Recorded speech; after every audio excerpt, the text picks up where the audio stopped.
North versus the South. So last time we ended off with the whole Lecompton Constitution as well as the Dred Scott case. However, keep in mind that there were individuals who were part of the Democratic Party who were against things like the Lecompton Constitution. Stephen A. Douglas was a great example of this. He was against the Lecompton Constitution, and he understood basically that Constitution paired with the Dred Scott case would actually help the Republican Party in the North and hurt him and his other fellow Northern Democrats. Plus, on top of that, you get at this time period the Panic of 1857. This was basically a severe economic recession that lingered into 1858. The thing is, when you have an economic recession, generally the political party not in power tends to do better because they can always blame the political party in power for not doing enough to avoid the recessions. And so this is exactly what happens here, is the Republican Party would basically claim that had they been in charge and put forward, Republican-sponsored government intervention, like raising tariffs and giving Western land to homesteaders and funding transportation projects, they might have been able to prevent the panic. Of course, those in power would have disagreed, and in fact, Southerners in particularly disagreed with this, but part of that's because this particular panic really scarcely touches the South, partly because cotton prices remained high during this time, and the South's economy really just depended on cotton more than anything else. And so the Southerners, on the other hand, viewed these kinds of Republican proposed legislative measures as they would have enriched the North but made a beggar of the South.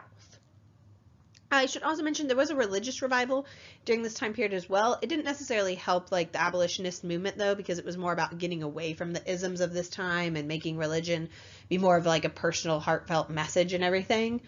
But two things do come out of it. First of all, you actually get the Young Men's Christian Association set up, which is the YMCA. So there you go.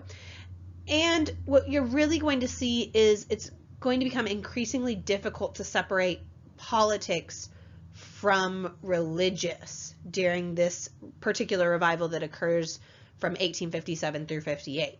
And I want you to think about that. Today, how many people do you know, or you yourself, vote in some way or another based off of religious beliefs?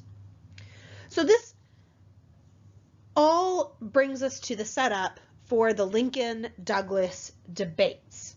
So in 1858, Stephen A. Douglas, who we've seen multiple times up to this point, was facing re-election as a senator of Illinois.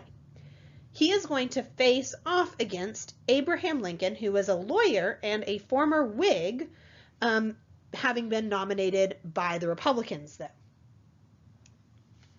Lincoln had really developed during this time a reputation as, first of all, being an excellent stump speaker, but he had this very much homespun sense of humor. He was known for having a quick wit and very much self-deprecating style that fits in with a lot of the residents and constituents of Illinois at this point.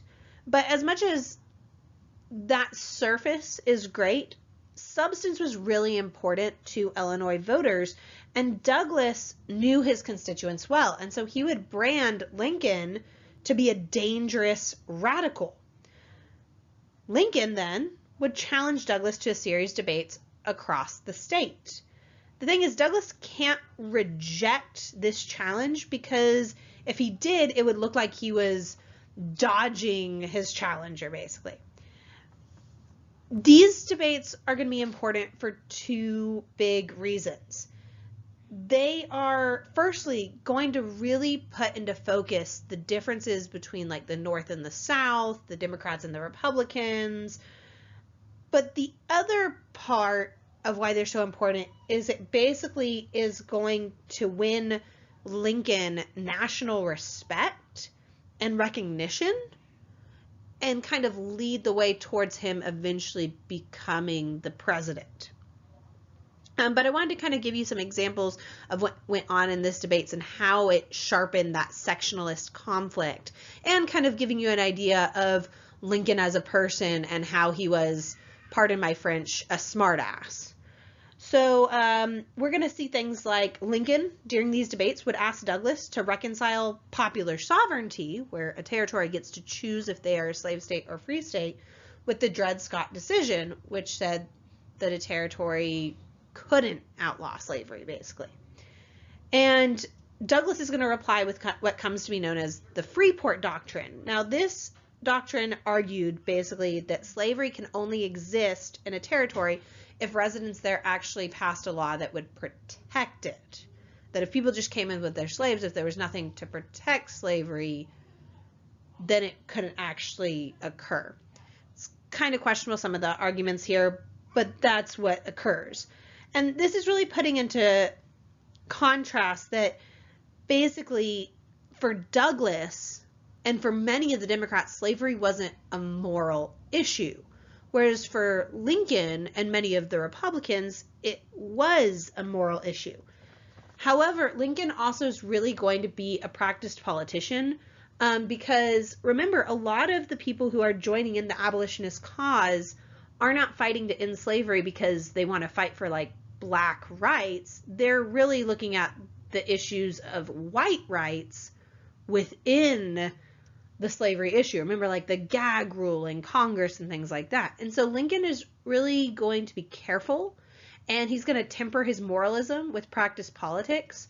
He really distanced himself from the abolitionists, and in fact would say that he abides by the Constitution at all times and did not want to interfere in slavery in places where it already existed. The other thing is we have to keep in mind Lincoln saw slavery as immoral, but he did not view inequality as immoral. So he would not have necessarily fought for like black rights and black equality if slavery was to end. Giving an example though of his like quick wit and charm, at one point in one of these debates, Douglas actually called Lincoln two-faced, and Lincoln's response to that was, if I had two faces, why would I be wearing this one? Kind of making fun of his appearance and everything. So I want you thinking about all the things from the videos leading up to this point and everything. How could America have avoided the Civil War at this point?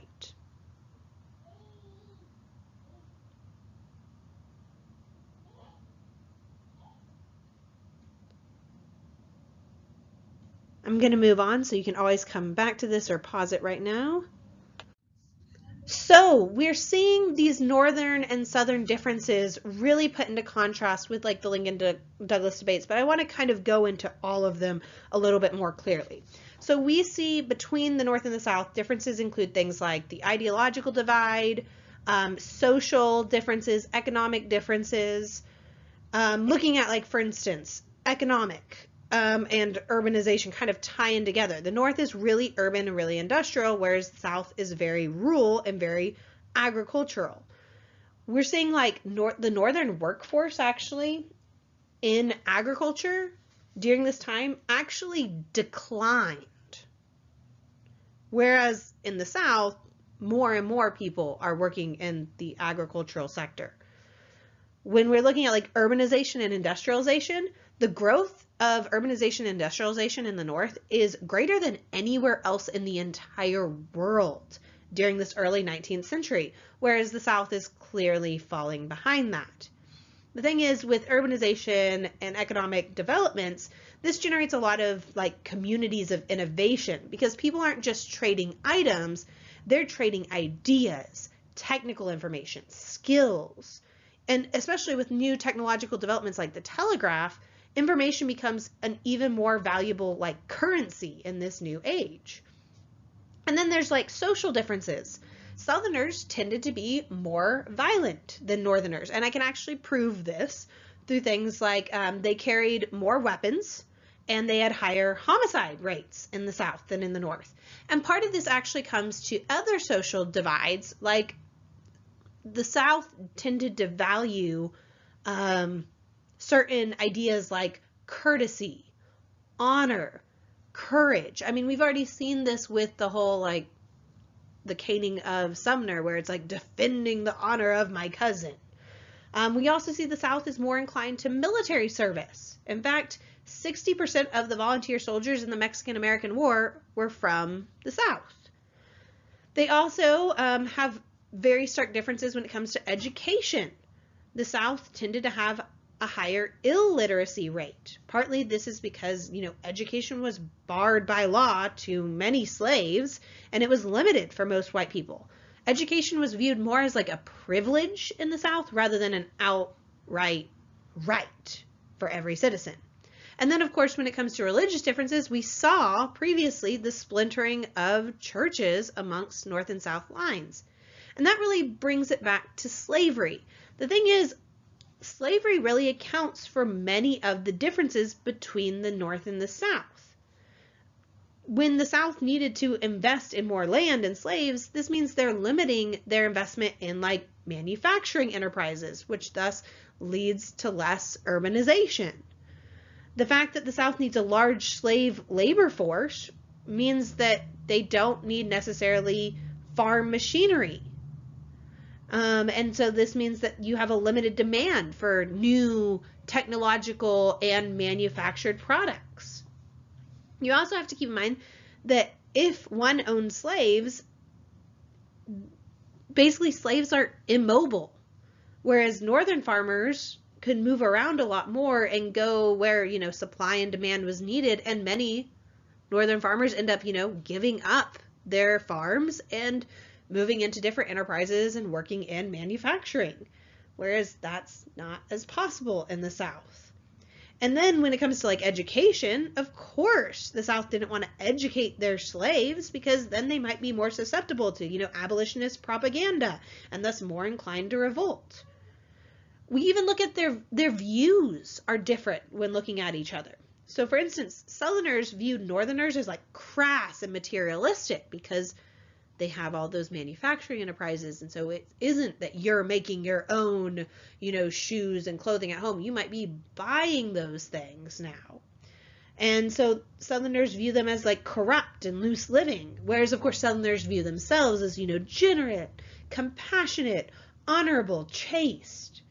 And then the Northerners in turn look at the Southerners and view them as, brutal and backward, thinking about like, some of the issues with slavery and the moral issues of slavery, but also looking at, education issues.